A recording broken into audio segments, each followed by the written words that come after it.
Everybody has always wanted to fly, and whenever people hear the term jetpack, that's what they really think about. So what we've done is we've reduced the amount of force. We're not able to fly with our jetpack, but we have instantaneous thrust, and we can pretty much trigger it to allow, for faster movements, agile motions, and so forth. With the project being called 4MM, for 4-minute mile, our overall goal is really to get any soldier or any test subject at the time to be able to run a 4-minute mile that wasn't already capable of doing so. Well, I started doing this research kind of by accident. The team at the time was just at the infancy of this project. So they initially came to me because I owned a welding business and was also a student here at the university.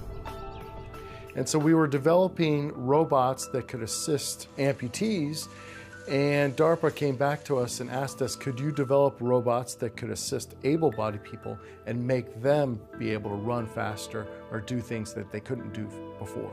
And from there, things just kind of clicked because I was really interested in the robotic process. So the fact that I could work on designing something and then turn around and weld up a prototype the next day or even same day really reduced our overall time as a lab on getting ideas from concept to prototype.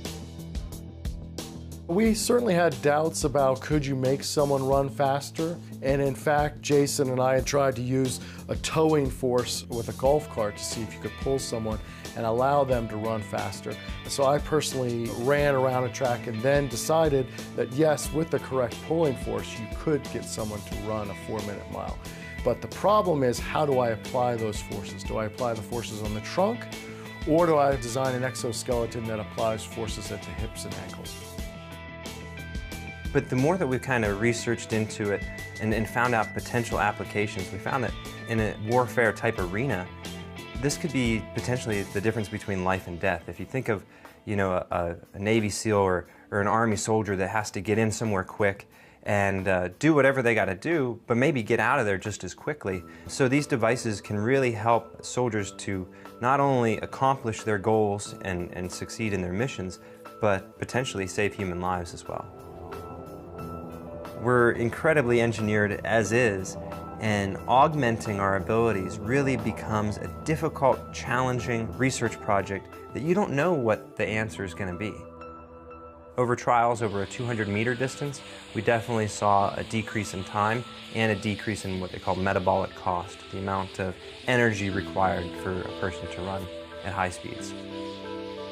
You ran with the jetpack 3 seconds faster, but you're also carrying an extra 11.2 pounds.